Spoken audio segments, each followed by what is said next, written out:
Question में हमसे कहा गया है कि Z1 एंड Z2 दो कॉम्प्लेक्स नंबर्स हैं और हमें प्रूव करना है कि जब हम Z1 और Z2 का प्रोडक्ट करते हैं तो उसका जो रियल पार्ट आता है वो इक्वल्स टू होगा real part of Z1 product with real part of Z2 minus imaginary part of Z1 product with imaginary part of Z2।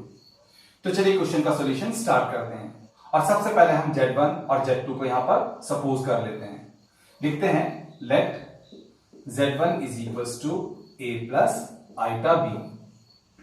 क्योंकि Z1 एक कॉम्प्लेक्स नंबर है तो इसमें एक रियल पार्ट होगा और एक इमेजिनरी पार्ट होगा। a यहां पर कॉम्प्लेक्स नंबर Z1 के रियल पार्ट को रिप्रेजेंट कर रहा है, तो यहां पर हमारा रियल ऑफ Z1 होगा a और जो ये आयता वाला पार्ट होता है ये इमेजिनरी पार्ट होता है, इसलिए इस कॉम्प्लेक्स नंबर Z1 का इमेजिनरी पार्ट होगा b। Imaginary part of Z1 होगा b। अब हम Z2 को सपोज करते हैं। हम दूसरे कॉम्प्लेक्स नंबर Z2 को यहां पर सपोज करेंगे। Z2 को हम सपोज करते हैं c plus iota d। Complex number Z2 का रियल पार्ट है c, तो रियल ऑफ Z2 है c। Z2 का आयता वाला पार्ट ये है, इसलिए Z2 का इमेजिनरी पार्ट होगा d, तो हम लिखेंगे imaginary part of Z2 is equals to d। अब जो क्वेश्चन में हमने प्रूव करके दिखाना है इसका लेफ्ट हैंड साइड है real part of Z1 product with Z2। तो चलिए सबसे पहले हम Z1 प्रोडक्ट विद Z2 कर लेते हैं, ठीक है। तो हम सबसे पहले करेंगे Z1 product with Z2। Z1 हमारा है a प्लस आइटा b और Z2 हमारा है c प्लस आइटा d। तो जब हम Z1 प्रोडक्ट विद Z2 करेंगे तो हम a प्लस आइटा b को प्रोडक्ट करेंगे c प्लस आइटा d के साथ, ठीक है। इन दोनों कॉम्प्लेक्स नंबर का प्रोडक्ट करने के लिए हम पहले a से इस ब्रैकेट को मल्टीप्लाई करेंगे।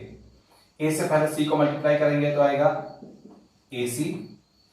a से फिर जब हम प्लस आइटा d को मल्टीप्लाई करेंगे तो आएगा आइटा ad। अब हमने a से इस पूरे ब्रैकेट को मल्टीप्लाई कर लिया। अब हम प्लस आइटा b से इस ब्रैकेट को मल्टीप्लाई करेंगे, तो पहले हम प्लस आइटा b से c को मल्टीप्लाई करेंगे तो आएगा आइटा bc। फिर जब हम प्लस आइटा b से प्लस आइटा d को मल्टीप्लाई करेंगे तो आएगा iota square bd। Iota iota जो हो जाएगा आइटा स्क्वायर और bd जो हो जाएगा bd।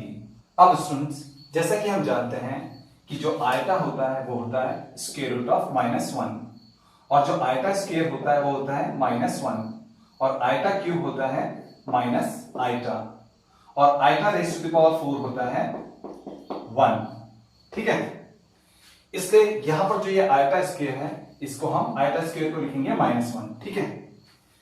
तब ये हो जाएगा AC plus iota AD plus iota BC plus और आइटा स्क्वायर को हम लिखेंगे -1 और BD तो आगे है ही है। अब देखिए यहां पर AC एंड प्लस -1 BD इन दोनों टर्म्स पे आइटा नहीं है, इसलिए ये जो दोनों टर्म्स हैं ये रियल टर्म्स हैं। तो इन दोनों रियल टर्म्स को हम सबसे पहले आगे लिख लेते हैं।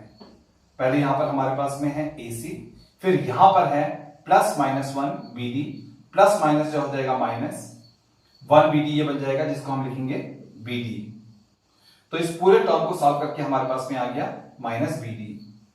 अब देखिए इन दोनों टर्म्स में आइटा कॉमन है, तो हम इन दोनों टर्म्स में से आइटा कॉमन ले लेते हैं। तो जब हम इन दोनों टर्म्स में से आइटा कॉमन लेंगे तो ब्रैकेट के भीतर बचेगा AD प्लस BC। तो यहां पर हमने पहले दोनों रियल पार्ट्स को लिख लिया, फिर इन दोनों टर्म्स में से आइटा कॉमन लेकर के हमने इस इमेजिनरी पार्ट को यहां पर लिख लिया, ठीक है।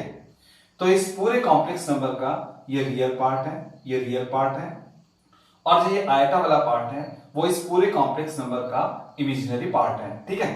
तो यहां पर हमारा Z1 प्रोडक्ट विद Z2 आ गया, यानी कि दोनों कॉम्प्लेक्स नंबर का प्रोडक्ट करके यहां पर हमने निकाल दिया। क्योंकि क्वेश्चन में प्रूव करने के लिए जो हमको इक्वेशन दिया गया है उसका लेफ्ट हैंड साइड में हमको Z1 प्रोडक्ट विद Z2 का रियल पार्ट लेना है, ठीक है।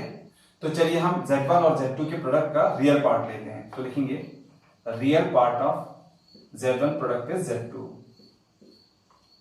और Z1 प्रोडक्ट विद Z2 का रियल पार्ट है AC माइनस BD, क्योंकि इसमें आइटा नहीं है। AC minus BD Z1 product with Z2 का रियल पार्ट है। ये वाला जो पार्ट है इसमें आइटा है, तो ये इमेजिनरी पार्ट है, इसको हमने नहीं लेना है, ठीक है। तो हमारा real part of Z1 product with Z2 आ गया AC माइनस BD। अब A क्या है? A जो है वो रियल पार्ट ऑफ Z1 है, तो हम A की जगह पे लिखेंगे रियल पार्ट ऑफ Z1। और C क्या है? C जो है वो रियल पार्ट ऑफ Z2 है, तो हम C की जगह पे लिखेंगे रियल पार्ट ऑफ Z2। फिर माइनस है तो माइनस लगाएंगे। फिर यहां पर है B, और B क्या है? B है इमेजिनरी पार्ट ऑफ Z1, तो हम B की जगह पे लिखेंगे इमेजिनरी पार्ट ऑफ Z1। फिर है D, D हमारा है इमेजिनरी पार्ट ऑफ Z2, तो हम D की जगह पे लिखेंगे इमेजिनरी पार्ट ऑफ Z2। तो यहां पर हमारे पास में आ गया real part of Z1 product with Z2 is equals to real part of Z1 product with real part of Z2 minus imaginary part of Z1 product with imaginary part of Z2। और यही हमें question में prove करने के लिए कहा गया है, तो हम लिखेंगे हेंस प्रूव्ड।